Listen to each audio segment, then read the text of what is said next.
আসসালামু আলাইকুম দর্শক শ্রোতা, আজকের ভিডিওটা আপনারা দেখলে সত্যিই অবাক হবেন। কেননা ভিডিওর মধ্যে এমন কিছু নিয়ে আলোচনা করা হয়েছে তা সত্যি অবাক করার মতো। এবং আপনারা যদি পুরো ভিডিওটা মনোযোগ সহকারে দেখতে পারেন তাহলে আপনারাও সবকিছু বুঝতে পারবেন ইনশাআল্লাহ।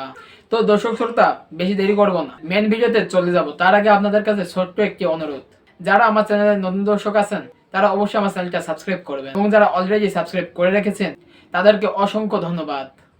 প্রথম আলোর পর্দায় একটি খবর প্রকাশিত করা হয়েছে। বিএনপি ও জামাতের সঙ্গে ব্রিটিশ হাইকমিশনারের বৈঠক। বিএনপি ও জামায়াতের নেতাদের সঙ্গে বৈঠক করেছেন ঢাকায় নিযুক্ত যুক্তরাজ্যের হাইকমিশনার সারা কুক। আজ রোববার ঢাকায় বারিধারায় হাইকমিশনারের বাসায় এই বৈঠক হয়। বাংলাদেশের রাজনৈতিক দলগুলোর সঙ্গে ধারাবাহিক বৈঠকের সঙ্গে অংশ হিসেবে বিএনপি ও জামাতের জ্যেষ্ঠ নেতাদের সঙ্গে পৃথক বৈঠক হয়েছে বলে এক্স সাবেক টুইটার বার্তা জানিয়েছে ব্রিটিশ হাইকমিশনার। এক্স বার্তায় আরও বলা হয়েছে, তারা বাংলাদেশের প্রতি যুক্তরাজ্যের সমর্থন এবং বাংলাদেশকে একটি অন্তর্ভুক্তিমূলক গণতান্ত্রিক ও সমৃদ্ধ ভবিষ্যতের পথে কিভাবে এগিয়ে যাওয়া যায় তা নিয়ে আলোচনা করেছেন।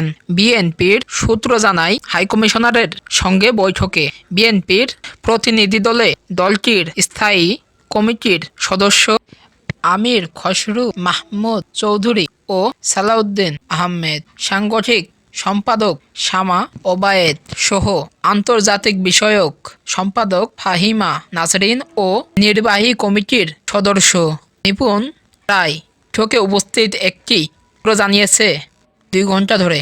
তবে কি নিয়ে আলোচনা হয়েছে সে কিছু বলতে চাননি। এদিকে একই দিনে বাংলাদেশ জামাতে ইসলামীর একটি প্রতিনিধি দলের সঙ্গেও ব্রিটিশ হাইকমিশনার সারা কুকের বৈঠক হয়। দলটির পক্ষ থেকে গণমাধ্যমে পাঠানো এক সংবাদ বিজ্ঞপ্তিতে জানানো হয়, কয়েকদিন আগে ব্রিটিশ পার্লামেন্টের একজন সদস্য এবং বাংলাদেশ জামাতে ইসলামী সম্পর্কে বিভ্রান্তিকর ও অসত্য মন্তব্য করেন। আজ বৈঠকে জামাতে ইসলামীর পক্ষ থেকে ব্রিটিশ পার্লামেন্টের ওই সদস্যকে মন্তব্যের প্রতিবাদে একটি প্রতিবাদ লিপি হাইকমিশনারের কাছে হস্তান্তর করা হয়। বৈঠকে জামাতের আমির শফিকুর রহমান, নায়েবে আমির সৈয়দ আবদুল্লাহ মোহাম্মদ তাহের, সেক্রেটারি জেনারেল মিয়া গোলাম পরোয়ার, সহকারী সেক্রেটারি জেনারেল হোসালুন জুবায়ের ও কর্তা মদুল আন যোগ দেন। মনোযোগ সহকারেও দেখেছেন এবং শুনেছেন। তো আসলে যদি পুরো ভিডিওটা দেখে থাকেন এবং শুনে থাকেন নিশ্চয়ই বুঝেছেন ওখানে যা বলা হয়েছে।